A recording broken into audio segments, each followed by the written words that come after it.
Mapagpalang araw po sa inyong lahat. Welcome pong muli sa ating programang ating pag-aralan. Hello po, magandang araw po sa inyo lahat, mga minamahal at mga ginigili po namin taga-subaybay at mga subscribers po dito po sa programang ating pag-aralan. Kami po ay nagagalak na kayo po muli ay naka-tune in at nanonood dito po sa ating pong programa at kami po ay nagpapasalamat sa Diyos sapagkat ang inyong pong willingness na matuto sa kanyang salita ay ganyan na lamang po mga minamahal ng mga kapatid. Upang maging lubos or ganap ang atin pong relasyon sa Panginoon, akin pong hinihiling mga kapatid na please i-share niyo po ang link sa inyo pong mga social media friends, sa mga Facebook friends niyo po. Share niyo po ang mga link at invite them also to subscribe this channel na may maabutan pang mga blessing through God's Word sa inyo pong mga social media friends. Muli, thank you po at magpapatuloy po tayo sa ating pong pag-aaral. Bago po tayo magsimula, ibibigay ko po muna ang buod sa Lesson 3, Part 1. Doon po sa Lesson 3 ay natalakay natin na lahat po tayo ay nasa panganib. Lahat tayo ay nangangailangan ng tagapagligtas at yun ay ating Ama sa langit. Lahat po tayo ay nagkasala sa ating Panginoon at nasa Biblia po na ang kaparusahan sa kasalanan ay kamatayan. Mahal na mahal po tayo ng ating Panginoon at napaka-importante tayo sa Kanya. Handa siyang ibigay ang buhay ng kanyang anak para tayo ay maligtas sa kamatayan. Ang hangad po ng Panginoon ay ang kabutihan natin at gusto niyang makapiling tayo sa langit na bayan. Hindi siya pumipili ng tao, lahat tayo ay gusto niyang makasama sa langit. Ang tanging hiling niya lang ay piliin natin siya bilang tagapagligtas natin. Kapag tinanggap natin si Jesus bilang tagapagligtas, babaguhin ni Jesus ang mga puso natin mula sa makasalanang nilalang tungo sa isang nilalang na masaya at walang guilt na nararamdaman. Kakamuhian na natin ang kasalanang nakaraan at ikalulugod ang pagsunod at paglilingkod sa ating Panginoon. Para po sa ikasyam na tanong, magagawa mo ba lahat ng mga bagay na dapat gawin ng mga Kristiyano? Pakibigay po ang kasagutan, Pastor. Yes po, magandang katanungan po para po sa ating pong continuation natin pong pag-aaral mga minamahal na mga kapatid. Magagawa ba natin lahat ng mga bagay na dapat gawin ng mga Kristiyano? By the way mga kapatid, don't misunderstand this question as requirements. Okay po, hindi po ito requirements, kaligtasan. This is just the fruit of your faithfulness or your faith in the Lord. Okay po? Bunga lang po ito mga minamahal na mga kapatid. If you are truly following and believing Christ, magbubunga po ikaw. Katulad po ng sinabi po sa John chapter 15, yung mga nakakonekta po sa Panginoong Diyos, He is the true vine and we are just a branches. If we are connected in Jesus, for sure, tayo po yung mamumunga mga minamahal na mga kapatid. At sinasabi po doon sa Galatia chapter 5, verse 22, at yung fruit ng Holy Spirit, okay? Love, joy, and peace ay makikita po sa atin pong mga buhay, mga minamahal na mga kapatid. Now, sabi po dito, meron pong ilan pong mga Bible text sa writings po ni Apostle Paul na nais ko pong ibahagi sa inyo mga kapatid. Okay po? Kasi po ang tanong ay, can you make yourself do all the Christian things? Mga minamahal na mga kapatid. Ang sabi po dito sa Galatians chapter 2, verse 20, ito pong pagkakabanggit. Kaya hindi na ako ang nabubuhay ngayon, kundi si Kristo na ang nabubuhay sa akin. At ang buhay ko ngayon sa katawan ay ikinabubuhay ko sa pamamagitan ng pananampalataya sa anak ng Diyos na nagmahal sa akin at naghandog ng kanyang sarili para sa akin. What does it mean mga kapatid? Hindi na daw po tayo nabubuhay, kundi si Jesus Christ na po. Kasi if tayo pa po nabubuhay sa atin, if you will remember our past lesson mga kapatid or past na part mga minamahal, malalaman po natin doon na ang atin po palang nature as human ay talagang napakasama. Tayo po kasi pinaglihis sa kasalanan according nga po sa Bible at tayo po ay talagang nature natin magkasala.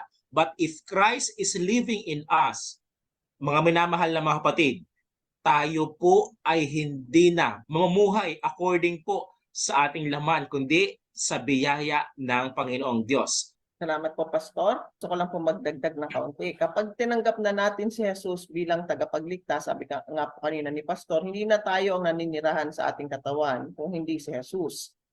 Magiging natural na sa atin ang gumawa ng mabuti at sumunod sa kagustuhan ng Panginoon. Ikalulugod natin ang gumawa ng mga bagay na magpapasaya sa ating Panginoon, gaya ng gusto nating ipakita at iparamdam sa taong mahal natin. Dahil kapag gusto natin ng isang bagay, ay bukal sa loob natin itong ipagkakaloob sa ating mahal. Para sa ika-10 tanong, nangangahulugan ba ito na maging ang 10 utos ay hindi mahirap sundin? Pastor? Yes po. Ito po ay connected mga kapatid sa tanong po natin. Ano po? Talagang nangangahulugan ba? Kasi kasabi ko po kanina, hindi po requirements kundi ito po ay bubukal ng kusa sa atin pong mga gawi since we are a follower of Christ already.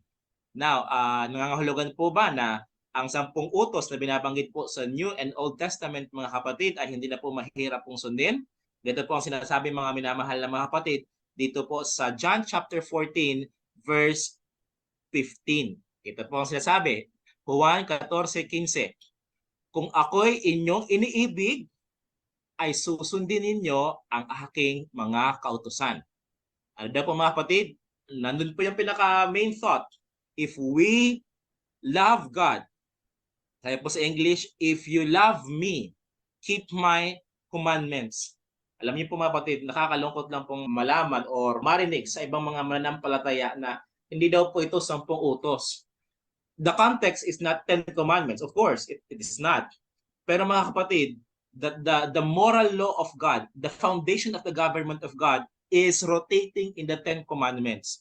Marami nagsasabi na ang New Testament daw po, wala na daw po doon ang 10 commandments.